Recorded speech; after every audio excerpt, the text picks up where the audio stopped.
Welcome to a very special playoff edition of the Heron Outlet. She is Alex Winley. I am Ian Heston. Alex, it's here. Inter Miami into the playoffs, your number 6 seed as they travel to the Big Apple to take on the defending MLS Cup champions in New York City FC on Monday night. A huge opportunity for the Herons to nab their first ever playoff win. It was done in dramatic fashion a week and a half ago now against, or was it that? Yeah, it was a week and a half ago now against Orlando City. It feels like just yesterday, the 4-1 win that clinched the playoff berth, and then followed it up with that decision day defeat to Montreal, albeit they were already in. We've seen what Cincinnati did, knocking off Red Bulls already earlier this weekend to advance in the playoffs. We'll see what Orlando does, but could it be another road team moving forward in the MLS Cup playoffs? Let's start there, Alex. The 3-6 matchup, historically, since MLS Cup has expanded to include 6 seeds, now 7 seed, the 6th seed normally does not fare very well. In fact, it's only happened 3 times that the 6th seed in a decade have been able to get past the first round. All 3 of those instances, the team that was the 6th seed wound up losing in their second round conference semifinal game. So the numbers don't go in Inter Miami's favor as that seed, but that just makes the challenge even that more great. What are you thinking in terms of where they are, what you saw Cincinnati do, and what you think that this team can accomplish just from a 10,000-foot perspective? I think it's playoff soccer and anything can happen, really. I don't think both teams are going to play their best. I think they're going to give it their all, but maybe, tactics go out the window because, it's the playoffs. So, yeah, I really don't see it. It'll be difficult, but I don't think it'll be, this tactical, tweaking. And I think it's going to be really a tight game. And, yeah, I think it's going to be a tight game where, New York struggle to get chances and maybe Miami will have a couple, 3 or 2, but it's not impossible like we saw yesterday with FC Cincinnati and Red Bulls. It is possible to go into an opponent stadium or in this case, a neutral site for New York City because they're playing on City Field. And get a win. Miami have the quality up top, with Higuain and maybe Pozuelo is bad. Campana, he's still questionable, but Miami on a good day are able to counter that. And yeah, I think it's playoff soccer and anything can happen. And Miami are gonna go up there and try to play their game. And we've seen Miami play their best when their backs are up against the wall. See the Orlando game 4-1 where they clinched the playoff spot. They basically left it all on the field. So Miami strive in adversity like this, and I fully expect them to go all out against New York City.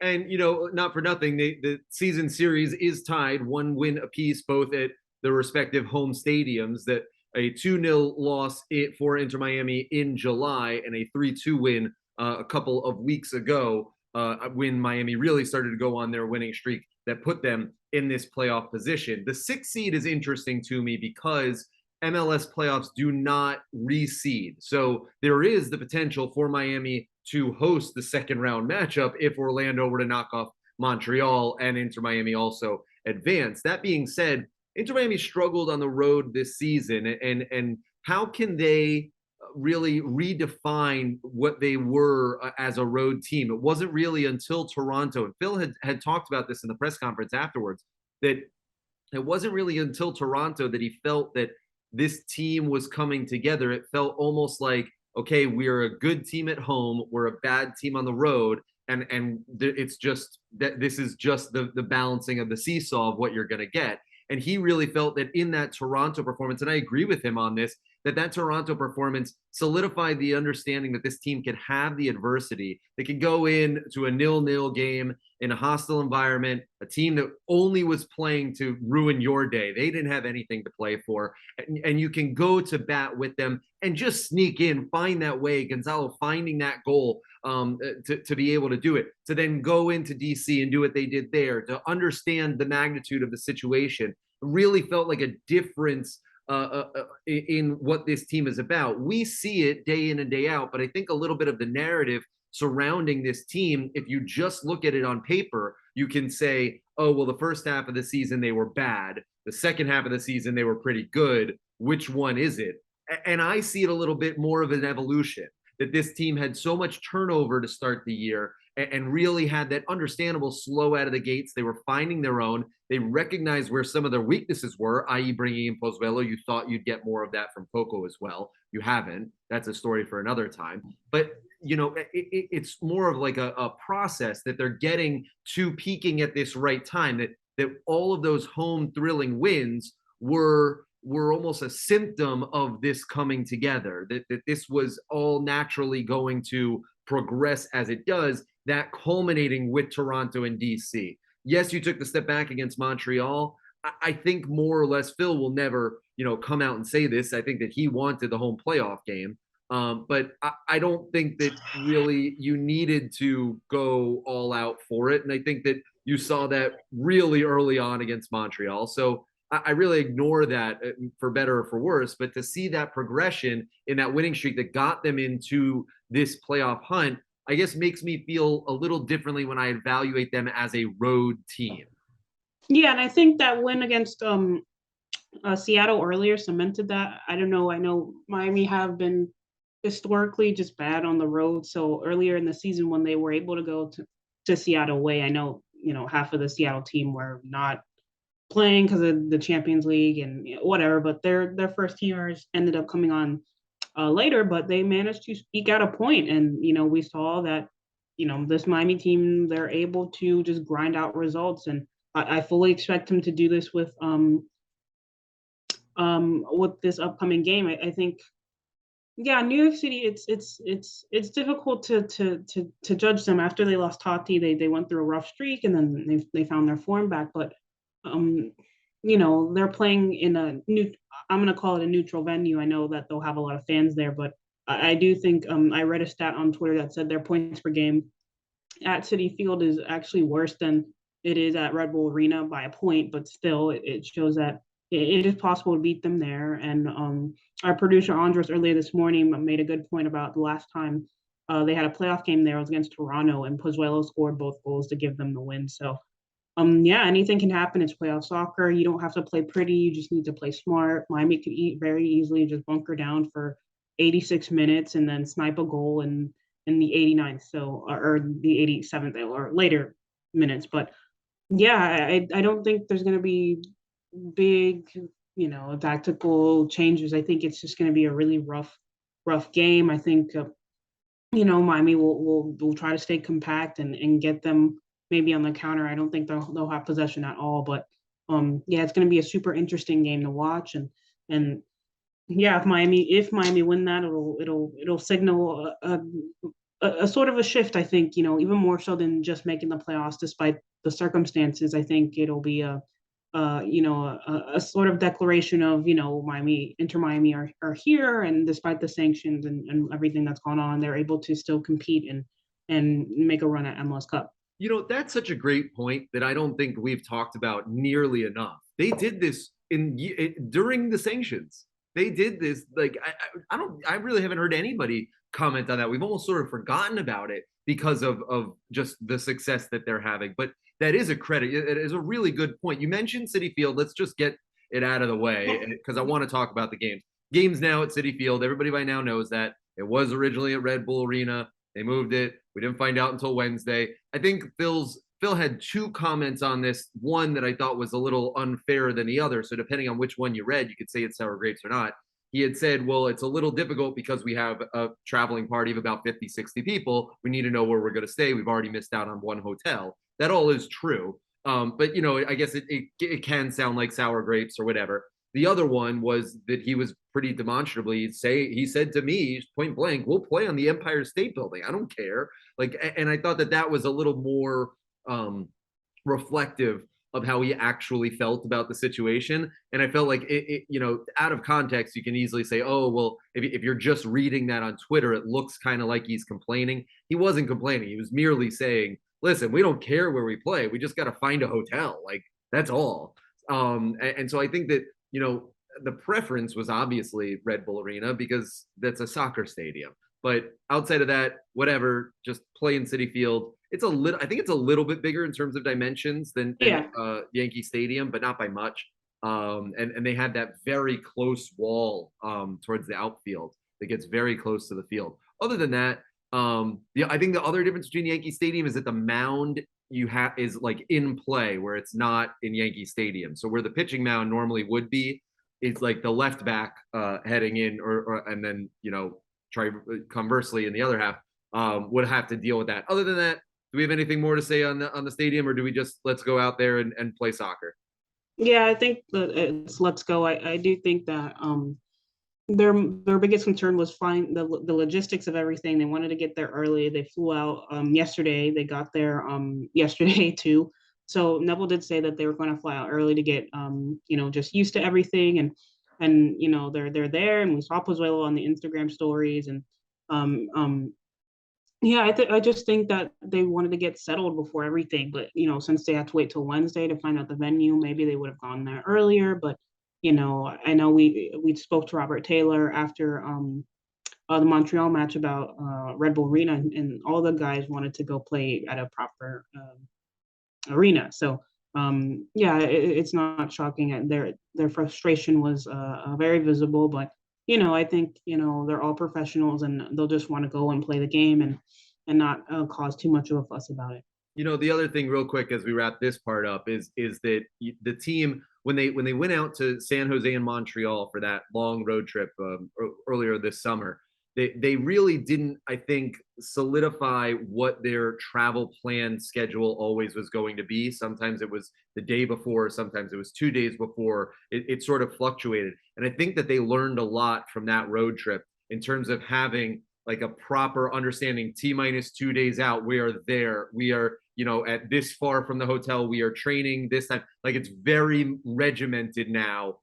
Phil doesn't do the rules on the road. He doesn't like that as much, but they are a little more structured, I think, in terms of a process, and everybody being on the same page of this is where you're expected to be, when you're expected to be there, and having a little bit more of a good schedule so that everybody sort of is understanding. I think that in a situation like this where you're literally in a different state, I mean, I know that it's like 20 miles, but you are. It helps to have a process like this. Okay, let's talk about the actual two games that these two teams played against each other earlier this year. Like I mentioned earlier, a 2-0 defeat that was at Yankee Stadium in July. A win for NYCFC, a game that Damian Lowe was out due to yellow card suspension. And I want to get into that game first, but also let's just mention the return leg, the 3-2 win, Pozuelo scoring a brace in that game as well at Drive Pink Stadium. So let's start with game one. That, to me, is the outlier if there ever was one. It was Tati Castellanos' last game, like you had mentioned. Earlier that week was the Barcelona match at Drive Pink Stadium. Lest we forget, everybody calling that the biggest game in club history, and we got a little chuckle out of that. This, I think, would supplant that now. And so I think everything going on with what was happening in the Barcelona match, maybe not paying as much attention. You had guys out like I said, due to yellow card accumulation, Castellanos, everything with that, and just a very lackluster performance. I was going back and looking at the lineup. Actually, Kieran Gibbs started in both matchups against NYCFC this year. So that's an interesting little wrinkle for people to be thinking about. But as you look back at that game, Maxi Morales really tore the heart of Inter Miami's midfield apart. It wasn't the best game for Gregory. It wasn't the best game for Vasilev, who started on the left, Taylor, who started on the right. That 4-2-3-1 was back in the days of Phil really trying that 4-2-3-1, and I think he's moved on from that with this lineup. So when you go back to July, to everything that was going on with the Barcelona game, what do you think you saw in that matchup that might still be relevant to this upcoming one? Honestly, other than Higuain starting, probably not much. Looking at the New York City lineup, they have a bunch of players that have started that probably won't be in action, like Alfredo Morales. He's confirmed to be out for that for this upcoming game. Excuse me. Dallas Magno, he picked up a knock, and there are a couple Savon other Gray. players. Yeah. Yeah, yeah, yeah. Gray as well. They picked up knocks, so they're questionable. They still could play, but excuse me, they still could play, but they picked up knocks. So that could be an interesting factor for Miami. If that's the case, then I would say, especially Magno. Last time they played, he was electric. So that could He definitely scored the be, opening goal. He scored the yeah, opening goal in the home one. Yep. that could be a factor. So yeah, and there was no Castellanos for New York City either. It's just a lot of changes for them, and I think for Inter Miami, I think, yeah, just looking at the lineup right here with during the July match, Vasilev, Robert Taylor starting this 4-2-3-1. Gibbs, I don't think he will be starting this weekend. I think excuse me, the flat back four has been settled. I think it's going to be McVay, Lowe, Right. Mabika. Mabika, Yedlin, and then I think Bryce Duke will start in this one because Neville, over the course of the season, his tactics have evolved. So I think he's just going to go full on attack mode and slot Bryce Duke in there. I do think if Campana's not fit, I think they're just going to run back the same formation they played against Orlando and Montreal, essentially, with Lassiter instead of Campana. I think they do like that pace in behind, but they still like that control of the midfield four, really, with the three and Pozzella as the kind of floating number 10. I do think that's going to, kind of help them propel a bit forward and control the game. Although I don't think they'll have all the possession, I think that'll just give them some semblance of control through the middle. And if they can get a chance for Higuain, I think then, yeah, 1-0 is still a win. So, yeah, it'll be interesting to see what Neville does, but I do think Pozuelo will play. He traveled, and I think it'll set up like that. But at the end of the day, we still don't know until the team sheet is out, obviously. So, yeah, it's going to be super interesting, and it'll be really sort of reflective of next year too. Depending on which players feature as well. So a lot of interesting. Let's look at the lineup from the first game compared to the lineup for the second game, right? So Mhm. across the back, you had Gibbs, Saylor, McVay, and Yedlin. You had the two holding midfields in Mota and Gregory. Then across the line, you had Vasilev, Pozuelo, Taylor, and Higuain up top to start. In the return leg, though, the lineup changed just a little. It was listed as a 3-4-3, but honestly, it kind of could be like a 4-3-2-1, or Yeah. depending on kind of how you look at it. I'm going to go with the back line of Gibbs, Lowe, McVay, and Yedlin. So the only real change there. And then Gregory, Mota, and Taylor in the midfield, Duke, Pozuelo, and Higuain up top. So that's really where the big change came for Inter Miami, slotting in, like you mentioned, Bryce Duke. I think that you could easily see a situation where Taylor plays with Duke, kind of like what they did with Vasilev in that like 4-3-1 when Gregory was out. That maybe that's an option. That's sort of like 4-3-1-2 with if you want to put like Taylor and Gregory next to each other, Duke a little up, and then Pozuelo and Higuain up top. I could see that possibly being something. Taylor has been, he played okay against NYCFC. I just to your point, I think that they like the pace a lot more.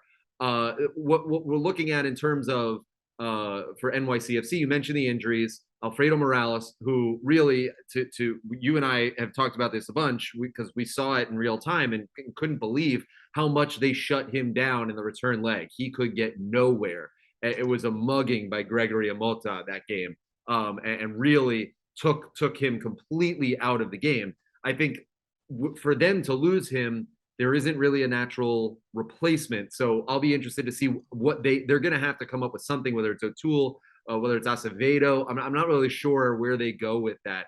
As far as Gray, I think that's a pretty easy fix. Anton Tinnerholm is a natural right back, a natural fit to go back in. I think he'll easily start. And then if Magno can't go, Aber did score that second goal in the original matchup. He did come in also, I believe, off the bench in the return leg. So Aber is probably that guy. He's that big, strong, physical center forward type that I think Damian Lowe and Aime Mabika love to feast on. Yeah. So that you're right. Like the Magnos of the world are a little bit of a bigger problem when they can sneak in behind you. A bear is a guy, gonna get his body in front of you and sort of wrestle with you. I think that sort of fits Damian Lowe especially a little bit. It allows him to not be worried about getting too aggressive when he comes up.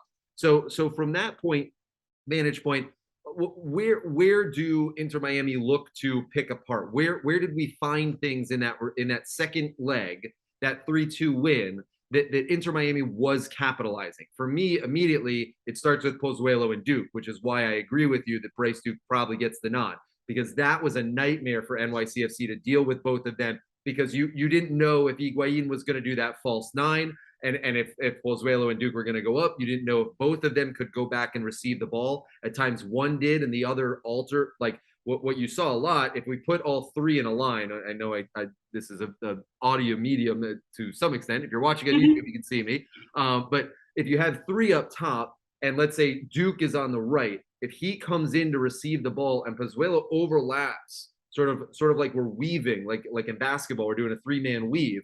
And Pozuelo comes out here, it frees Higuain up to make a run on the left, and Duke can carry through the midfield, and it's almost like a 3-man basketball weave. They did it very effectively against NYCFC in that second leg. I'd like to see them try and do it again, because you had mentioned trying to hold on, and Phil, he lies to us a lot. It's no secret. He likes to mess with us and talks out of both sides of his mouth on other things. He's a coach, that's his prerogative, but he had said, and you're reading body language in this, but he had said that they want to blitz them, and that goes with everything that they've been doing over the past month and a half. So for me, I see him say that, and I go, okay. And I actually wrote a piece or did an interview with NYCFC.com for their away end. So if people go out to see the team site for NYCFC, had asked me to do that, and they had said, where do you see this game hindering one way or the other? And I had said to them that this really, for me, it's who scores first and when they score it. Because I think that if either team scores first early, it really changes everything. If NYCFC scores first early, you run the risk of old Miami body language frustration stuff. You really do. And just because of everything that has gone into this week and gone into this emotion and all that, and they're going to be, like white knuckling. They're going to want to do it for Gonzalo, all of that. That's the big fear, is an opening goal. But like we just saw Leo Campana do, if you get an early goal with this team, with Inter Miami, they are going to fly at you, and they are going to, like Phil said, blitz you. So I really and there's stats about that too. I think Miami, when scoring first, they rarely give up the lead or something. Yeah. I think that they've only lost once when they're up at halftime. I think they're 7-3-1 or 8-3-1 now when they're leading because of Orlando. When they're up at halftime, something around that. So Inter Miami is undefeated when scoring 2 or more goals, right? So absolutely undefeated this season. They have not lost when they score 2 or more. So Phil has said he wants to put his offensive players on the field, and so that Pozuelo and Duke partnership really is. I've loved that box with Pozuelo, Duke, Gregory, and Mulder. You've heard me yell about this all season, so I love that. If you can find it, we're talking about it as a diamond. I look at it more as a square. But if you can find a way to make NYCFC have to defend, and we'll get into this in a sec, because NYCFC now like to defend, but if you force them to, I think a lot of the pressure will be eased. My bad, falling the mute button. But yeah, I agree. I think since they lost Castellanos, and then Nick Cushing sort of had to revert to defending more. When they had Tati up there, they could just outscore everyone. But now, since he's left and gone to Girona, they've had to switch it up a lot. So I do agree that I think it's just all around, it's going to be a really difficult game for Miami. I'm trying to just think of scenarios, but it's playoff soccer, and none of the games that we watched yesterday, they were 0-0 going into the half. So I don't think any of these matchups, not even just Inter Miami. Today we're going to see Orlando, Montreal, and Austin and Real Salt Lake. All these games are going to be super tight, and this openness that we saw in the regular season is not going to continue. I think it's going to be really stringent and just tough to break down. And I think this is where Miami's, well, not only defense. I think Drake Callender is going to have to stand on his head a little too as well. I know Miami's defense has gotten a bit better, but whoever's starting, which I do think is going to be Loma, Bika, McVay, they're going to have to keep their head on the swivel and try to keep that back line, and Yedlin as well, and try to keep that back line tight as well. So I think this is why we're talking about the 4-3-1-2 with maybe Lassiter up top. If Campana's not there, I think it gives Miami a nice balance in midfield with the attack, and Mata and Gregory will do the dirty work. But then you have Bryce Duke and Pozuelo that can go up and combine with Lassiter and Higuain, and then you've got that back line of Mabika and Lowe that are tall and will head everything away. So yeah, I think it's going to be it's hard to predict because it's playoff soccer, but it's going to be a tough game for both teams. I don't think it's going to be this route that everyone's expecting. So yeah, it's really crazy to predict, but it is going to be a tough game. Let's say I think it's going to be a really difficult game, and they're just going to have to find a way to get through it. Really. Let's talk about some of the form that NYCFC is in, because you mentioned once Castellanos left, it really got difficult for them. They went 1-2-7 in the 10 games since since that Inter Miami win that they got over Inter Miami. They went 1-2-7. Now they've won their last 3 heading into the playoffs, which sort of saved home field advantage for them at a time where they were like Red Bulls, looking like it possibly could be, whether it be Orlando or whether it be Miami, that they could have come up and nabbed one of those spots. But they really have struggled, I think, in terms since they moved to this more defensive style.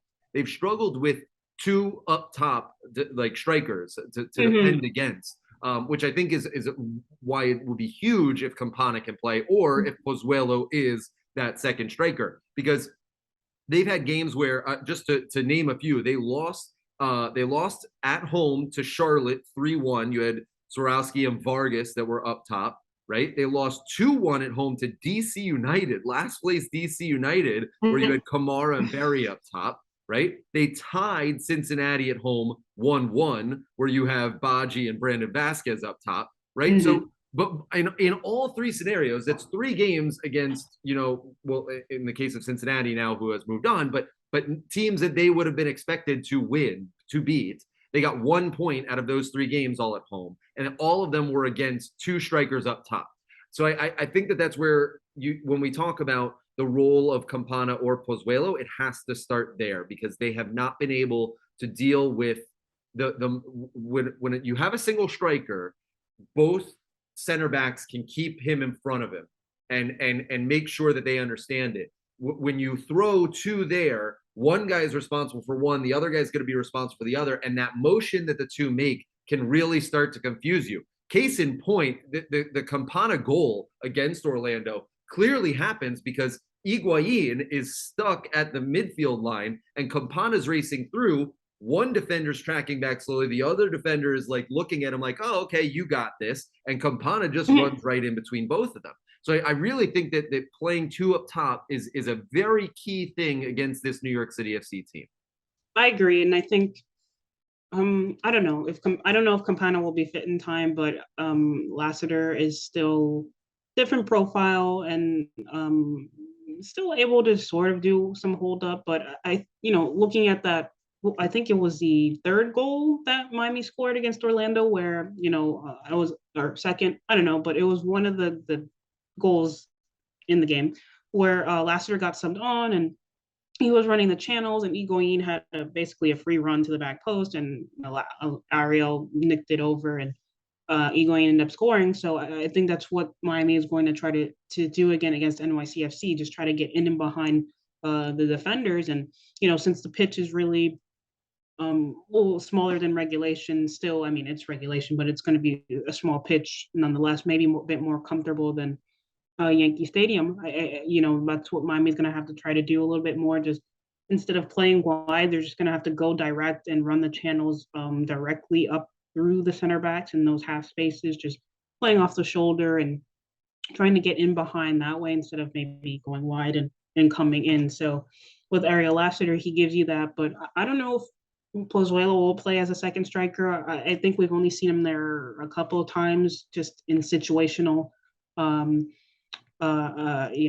during the games. So if Campana's fit, I fully expect him to start, but it'll probably be Lassiter. So if that is the case, expect Miami to I don't want to say this. Expect Miami to kind of struggle with holding up the ball because Higuain is not that type. Neither is Lassiter. So that's why I do think that they're going to go with the 4-3-1-2, so they can have more control in the midfield. So worst case scenario, Calendar lumps the ball up. They don't win the first ball, they can always win the second ball with their 4 central midfielders. So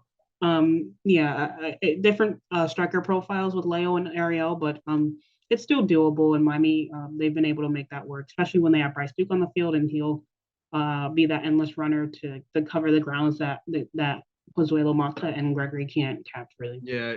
Just hearing you sort of talked me out of Pozuelo as a second striker, and no, to be more of that creator, to be more of that creator. And if you have Lassiter, why not use him? I'll bring up the stat is that since acquiring Alejandro Pozuelo, Inter Miami have 1.92 goals per game with him in the lineup. Goals per game without him, 1.09 throughout the course of the season. So nearly a goal a game better. They have scored in every single game that Pozuelo has started, except for that one game at New York City FC. So I think where Pozuelo plays in this is a massive, massive role. If he plays where he plays, Miami's offense really hinges on a lot of that and to go through. So, but what he'll be providing is up top to Gonzalo. We want to give a good shout out to him, nominated for MLS Comeback Player of the Year, 14 goals, 2 assists in his last 16 games, an absolutely incredible stat. I don't know if that'll be topped by any Inter Miami player anytime soon. What does Gonzalo have to do with or without Pozuelo, with or without Campana? How does the game change based off what are the pieces around him, and how does his responsibility and his role change? Well, first, if Pozuelo's on the field, I fancy Miami's chances because when we see it, when Pozuelo is on the field, Gonzalo will make those runs because 9 times out of 10, Alejandro will find him. But if he's not on the field, sometimes Gonzalo will drop back and try to create things on his own. We saw it against Montreal. That game was, well, first of all, defensive errors and mistakes really killed it. So, but Taylor can't play in that. Taylor can't be top in that. Yeah, I think that was when we're talking Gonzalo, just that's not going to work. So yeah, no, especially Robert Taylor's best moments have come when he's played off the wing. I think we can all agree with that. Left wing, right wing, it doesn't matter. That Montreal game with him playing as a number 10, playing through the hole in those half spaces, it really wasn't good. And this is no shade to Robert Taylor. It really wasn't good enough, and maybe not his strengths. He does like to run into those channels on the wing and take on defenders 1v1. So him playing, in that second line of when he's great 1v1. He might be the best 1v1 player on the team. I mean, he is fantastic 1v1. He shouldn't be in that facilitator role.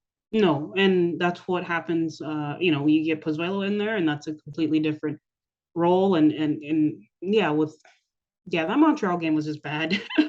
Taylor can't play there. So when Pozuelo does play against New York City, I think that he'll do a much better job, obviously, and Higuain will be willing to make those runs, and they'll play a lot more seamlessly, and especially if Ariel Lassiter is there, it'll expand the field, and then you have those 3 midfielders behind Pozuelo, Bryce Duke especially. So not only will you get Lassiter running in behind, Higuain making those runs, Pozuelo and Bryce Duke pressing up, but you still have the defensive security of 2 central midfielders in Gregory and Jean Mata behind you to, you can make adventurous runs in and still keep team shape. So, but if Pozuelo can't go, which honestly, I think he'll whatever injury he has, I think he looks fit enough to play. If it's Robert Taylor and Deanna Vasilev, A bit of trouble for Miami, honestly, because none of them, both players, no disrespect, they're just they have a different skill set and they suit different positions, so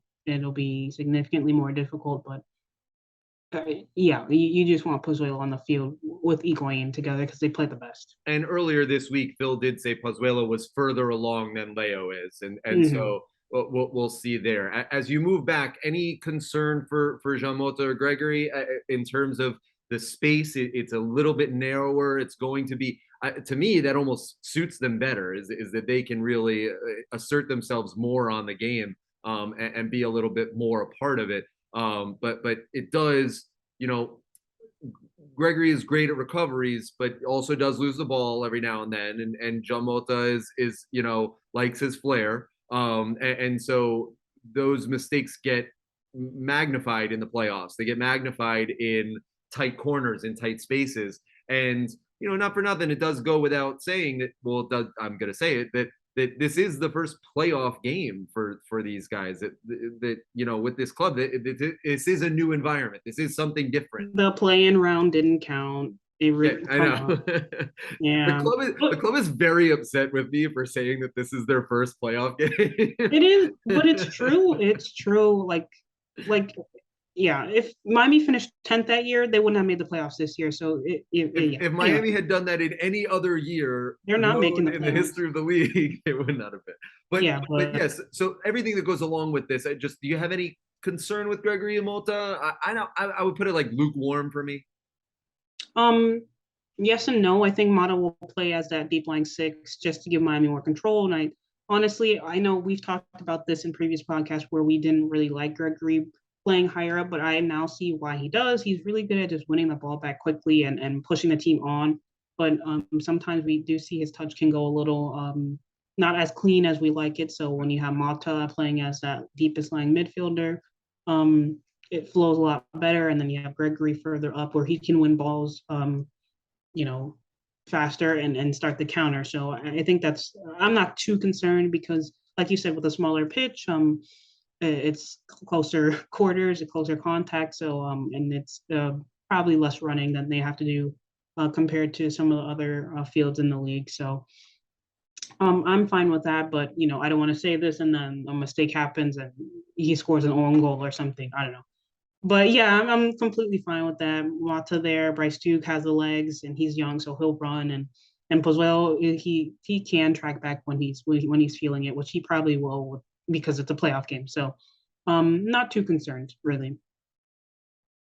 To keep talking about Gregory and Mota, just a couple of stats as Gregory really just to show how his role has changed this year from last and how it progressed over the course of the season. He wound up leading all of MLS in tackles won and pressures. He was first in all of MLS, also was third in MLS in passes into the final third.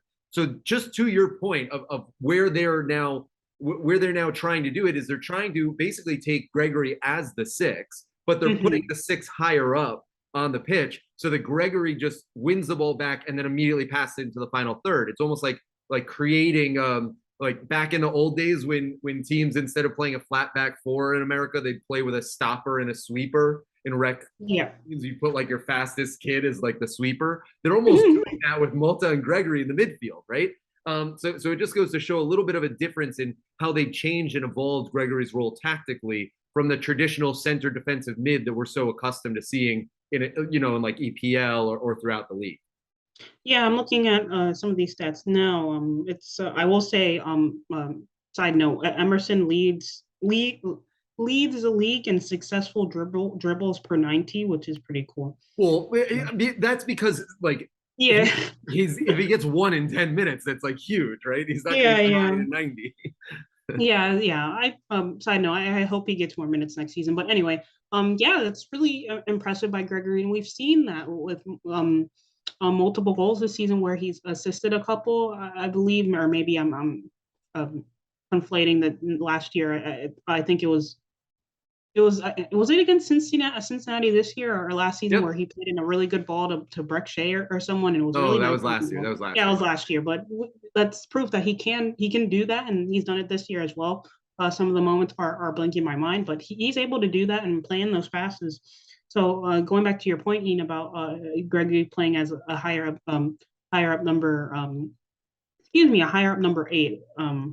See, I'm You even know, calling him a 6 from up there. I'm just, yeah, or yeah, yeah, true. A 6. He is a defensive midfielder, but Neville has him playing in a higher position. Specifically because he can play that final pass as well. Plus, like I mentioned earlier, him just sort of, I don't know what, I don't want to invoke this after the game that just happened, but sort of just like this Red Bull Geigen sort of style where he's just win the ball back as quickly as possible. I think that's what Neville wants him to do by putting him that high up the field. And sometimes it works, sometimes it doesn't. But with him and Bryce Duke, who can put in a tackle and he has the legs to run, it works. And then you have Mata as the deepest lying midfielder who so many times where he's just had these long balls and they're so accurate and the curve on them, they're so pretty to watch sometimes. Like he can make those, so it's a nice balance in midfield, and then you top that diamond off with a Pozuelo who can have a freer role and not mess up the defensive structure of the team. And then you add on maybe Campana if he starts, or Lassiter who is drifting out wide. So not only opposition defenders need to watch out where he's roaming, and then you have Higuain as a focal point playing 1-2s off of Pozuelo, and then Yedlin bombing off the right, excuse me.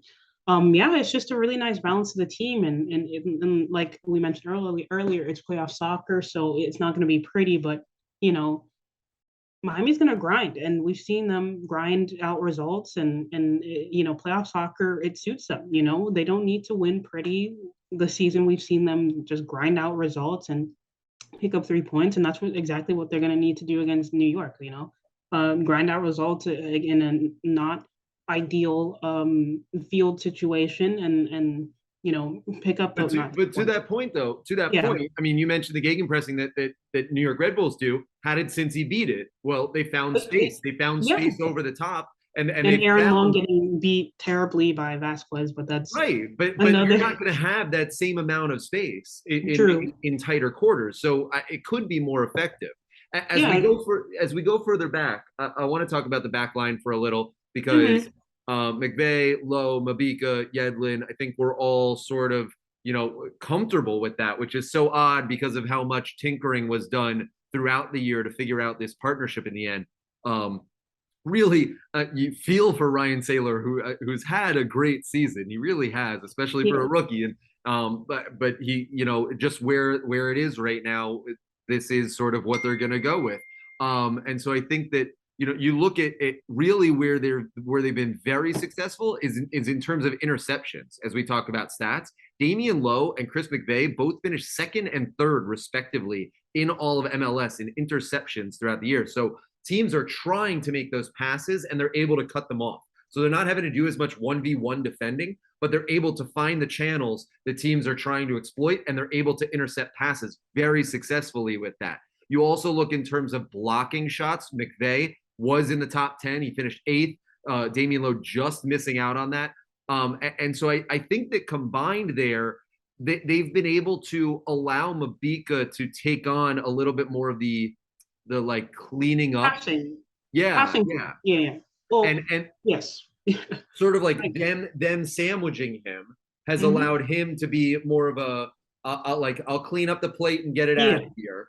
And that also frees up Yedlin to go up outside the wing. I guess I wonder how successful Yedlin can be in this game. Not for any reason other than it just doesn't feel like a game that suits him very well. We've talked ad nauseum about the size of the field, and that's always going to be the complaint that you have whenever you're playing New York City, whether it be in one or the other of the baseball arenas or stadiums that they play in. But for Yedlin, that one-on-one battle on that right flank, I just don't know how much you're going to be able to use it in this game, especially because they had more than 50% possession in the first match in which they looked really poor. They had less than 50% possession in the return leg where they looked a lot better. Yedlin's game is almost reliant a little bit on possessing the ball more and being Mm-hmm. able to allow him the time to get forward, but also the time to get back. And I don't know if they're going to have enough of the ball for him to. I hope I'm wrong. I would like to see him get involved, But this might be a more of a defensive responsibility for him. I see it being. That's fine, really. I think with the formation that they're playing too, he won't really need to overlap unless he sees fit and yeah, I think he's smart enough and quick enough to get back if he is caught out. So yeah, I don't think that'll be too much of an issue. Yeah, especially with the field last game against last time out when they were playing on Yankee Stadium. He, if I'm not mistaken, he couldn't really get up the flank at all, and in the times he did, it was just really awkward looking because of the field and everything. So yeah, I don't think that'll be an issue. Worst case scenario, he goes up a couple of times, gets beat, but like you said earlier about Damian Lowe, they're very good at putting out the fires, and plus, like we said, with the two midfielders back, they will have numbers back anyway. So in the playoffs, it's a risk you want to take. So yeah, Yedlin's smart enough to know his positioning. In regards to that. Real quick side note. Speaking of right backs, Harvey Neville, he did really well against Montreal. That goal that he forced, basically the own goal, gave Inter Miami the 6th place instead of 7th. So shout out to Harvey Neville. But yeah, I think Yedlin will do just fine. Yeah, I mean, and that winds up being huge, right? I guess especially Phil has said all along that he thinks that Montreal, is one of the that's nothing against the other teams, but he has time and time again pointed out Montreal as like a benchmark team to look to as can we compete with, and I think avoiding them as long as possible. Listen, you're going up against the defending MLS Cup champions too, so not for nothing, NYCFC have the experience on their side in terms of being there, doing that, and succeeding. So this is a tall task. Let's finish with Drake as we move backwards. Congratulations to him first and foremost. Yedlin was introducing him. Look at that segue. Yedlin introduces Drake for goalkeeper of the year finalist. As congratulations to him, one of 3 finalists for MLS goalkeeper of the year. Just 25 years old, his first season starting. Made 24 starts this year. 3 times MLS Team of the Week honors for him in those. You talk about what happened with him with everything with Marsman, and Marsman goes down. He comes in, starts doing unbelievable saves. We talked about the distribution, whether that Marsman comes back, starts again, replacing him. We wonder if there's a goalkeeping battle. He takes it back over and now winds up being a goalkeeper of the year finalist. I think really just goes to show what we were talking about, and that he had earned that the number 1 jersey. And I think that what he has done, just from a leadership standpoint, I don't know if we necessarily talk about it so much, but he is people in that locker room really like Drake Callender. Yeah, he is a friend to a lot of people, and being in that position as a goalkeeper, when people like you, I don't know if there's like some sort of intangible there, but it can't hurt. And I think that his ability to make some really saving grace saves at times this season, when Inter Miami have gotten just completely too stretched out, and these end-to-end games have happened, for him to come up big in the times that he has, he's the more athletic goalkeeper. He's not going to do, what we saw Allison do earlier with the Liverpool Man City match, where he's, across the field like that. But what he does, he is elite at, and that is saving shots. And if my goalkeeper does that, like, that's my goalkeeper. I don't need to play out the back. I don't need all of this, 2022 stuff. I need my goalkeeper to make saves, and Drake Callender makes saves. And I couldn't be happier for someone who is a genuinely nice guy that people in that locker room really like and are like friends with. And they have talked all year long about culture, about wanting the right kind of people here, wanting people who want to be around the building and all of that. Drake Callender, time and time again, is one of the last people to leave the locker room at the end of games. He is always like very active with the team, very active on social media. The community as well. And in the community. So, yeah. So let's just talk about Drake. I don't think that you don't want to, broadcasters jinx this or anything, but he is great at shot stopping, and that's what a good goalkeeper does. Yeah, and Drake has earned his spot. Going back to the beginning of the season where we were discussing, the goalkeeper battle, and Inter Miami played a scrimmage behind doors, and he let up. Excuse me, he let in two howlers, and yeah, it was bad, but he fought back and regained his form. And I think by the time we got to the U.S. Open Cup against Miami FC, and he started, and he had a good game where he saved a lot of would be goals for for what would have been for Miami FC, and Inter Miami went on to win that game. I think that was the start of the turn for him in his form. So he just turned 25, and goalkeepers have a long lifespan in their career. So he could, well, he's goalkeeper number one next season. Depending on what happens with Nick Marsman, we already discussed this in multiple podcasts and videos, and we will again. And we will again as we head into the off season. What happens with that? What happens with Marsman? Calendar will probably stay. I think this is the last year in this contract, but he seems happy here. Neville likes him. He's comfortable. You said he's a leader, and him, Yedlin, Mabika, they started this trend of walking barefoot after practices, and that's really helped bring the team together. So not only is he a good player, off the field, he's brought the team together, and the locker room is super just tight because of that. And last season we saw that, we saw and we heard that, locker room wasn't as harmonious as people thought. So, and, looking at this year, we see how big having a locker room that can just, that are harmonious together and can fight for one another. We see how huge that is in the grand scheme of things, because, last season there are so many games where Miami just capitulated, and that typical Miami shrug, and bringing in new players into the fold. It's just changed everything. So, and calendar was a big part of that.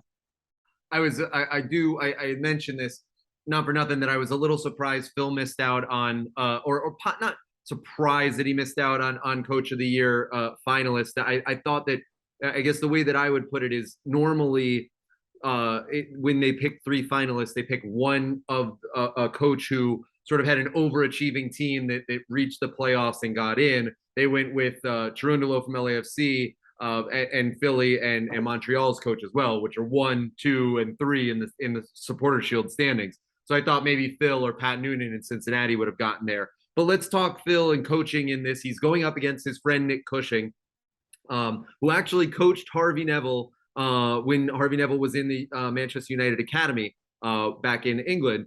So the two know each other very well. Well, we talked about the changes that Cushing has made from losing Castellanos to now and becoming more defensive.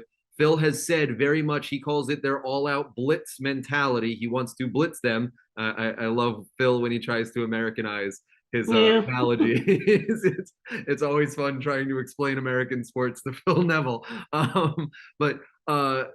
So he has said all along he wants his offensive players on the field, and they will figure it out from there. In a match like this, where everything tells you play for the draw, go as defensively as possible, throw as many back, park the bus completely. You have to defend smaller, narrower spaces. Just hold on for dear life for 120 minutes and hope for penalties. Everything would point in that direction. He's saying the exact opposite. He's saying they want a 4-3 game. He's saying that they want to go out and go full speed ahead. Well, he's not saying that they want a 4-3 game. I'm saying that. But he's saying that they want a full offensive attack that will go after NYCFC, take the game to them, make them have to defend just as much, if not more, as Miami. Do you agree with that style? Would you play the more Jose Mourinho, park the bus and play for penalties? Or how would you go about this from a coaching standpoint? I would proceed with caution. It's playoff soccer, so you really don't need to play pretty. I know from a philosophy standpoint, they probably want to go and assert themselves, but you're playing away in a field that's not ideal. I think you kind of want to just let in NYCFC But like here's my yeah, issue with it. Yeah, well, like make them make the mistake. yeah, But assert themselves they've and never played that style well. It's mm, never looked good when they've done that. I guess you know what I mean. Like it has looked good when they go out and score a goal in the first 20 minutes. It has never looked good when they're hanging on, hanging on, hanging on, and need to score two in the last 10. You know, like I guess the team is built to counter. The team is built to defend, intercept, and quickly counter. But it hasn't looked good when they've tried to do that.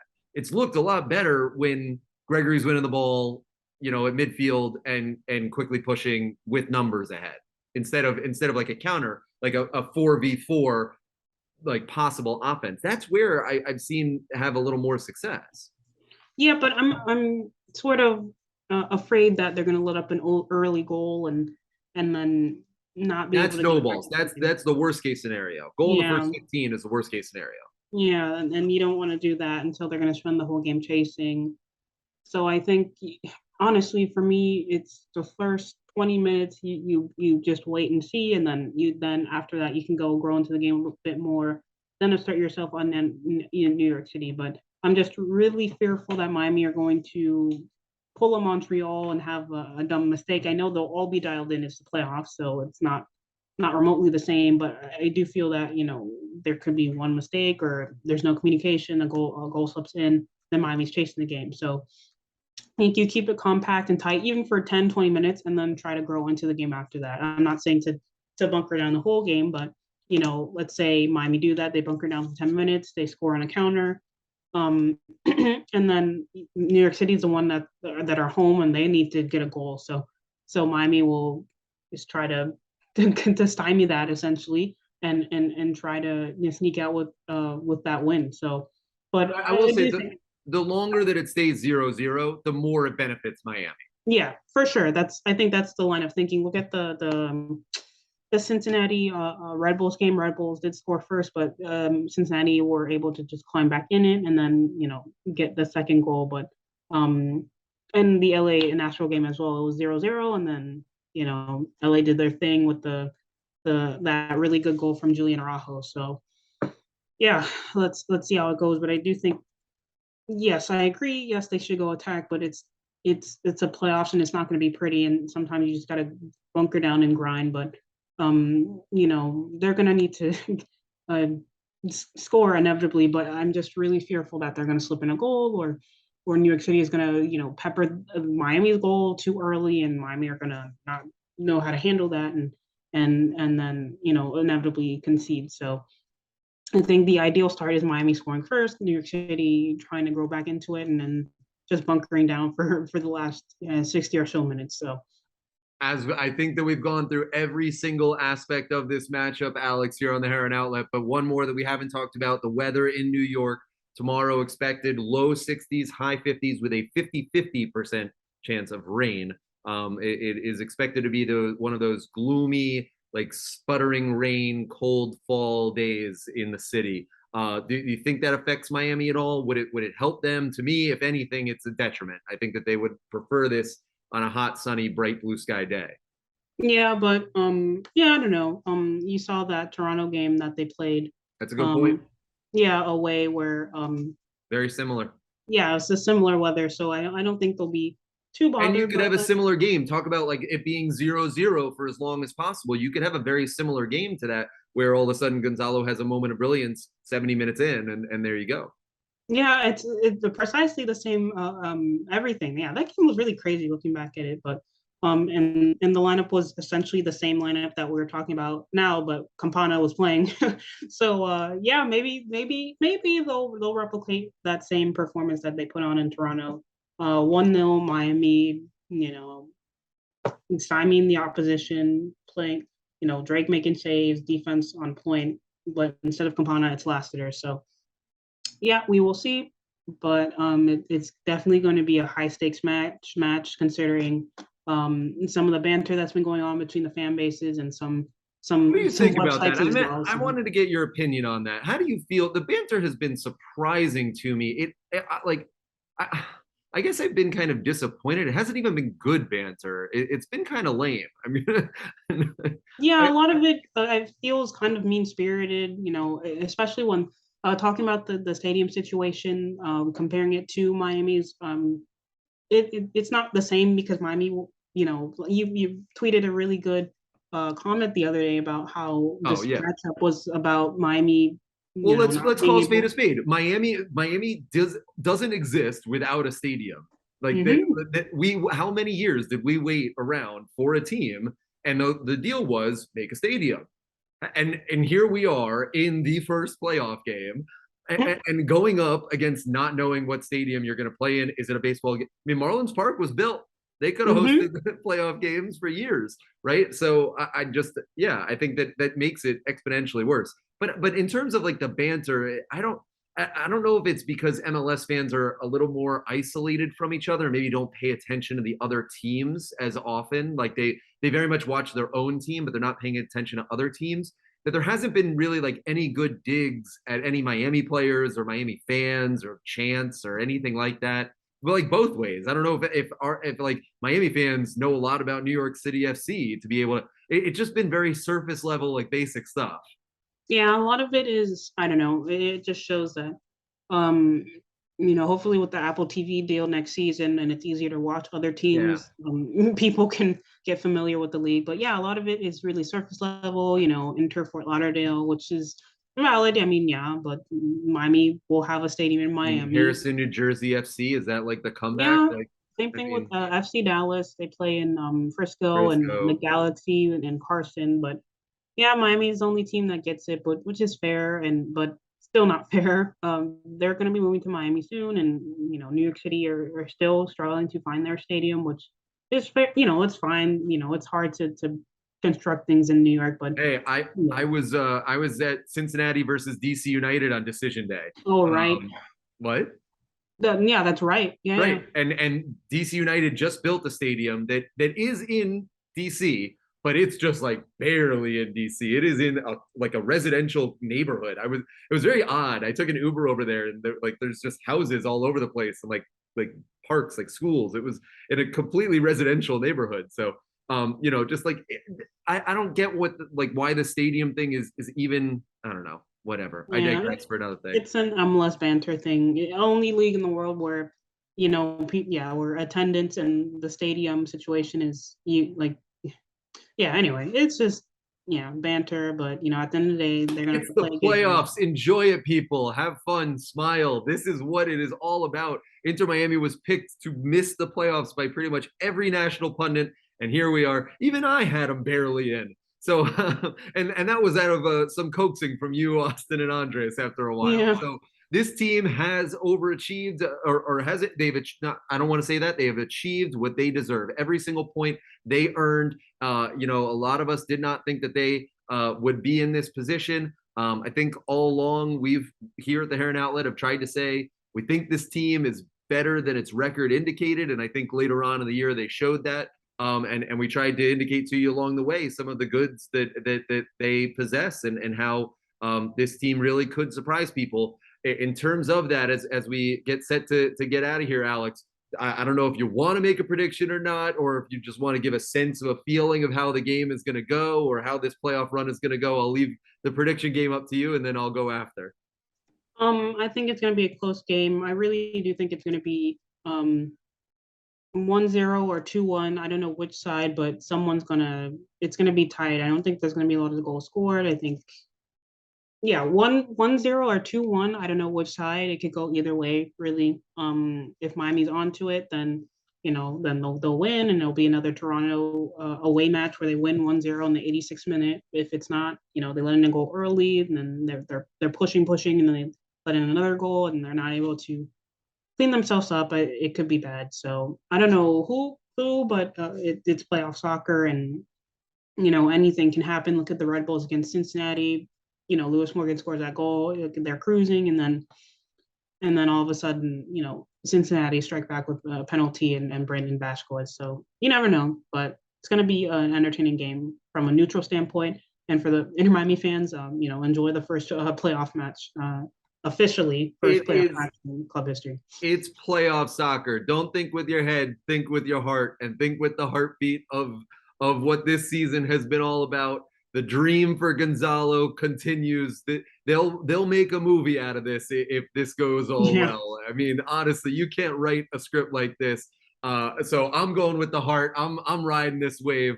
Let's go 2-1 to Miami and hopefully have a home playoff game. That'll be even more fun.